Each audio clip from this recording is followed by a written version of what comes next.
يا مان باشا ليش سعادتك؟ انت عجبتكش دي ولا ايه؟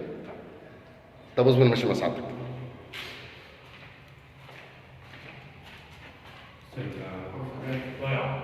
ضيعة عشان هي اصلا بس الشبكه وبس سيبك من الشبك، ما هو انت كده كده في السبب لازم يبقى في شبك.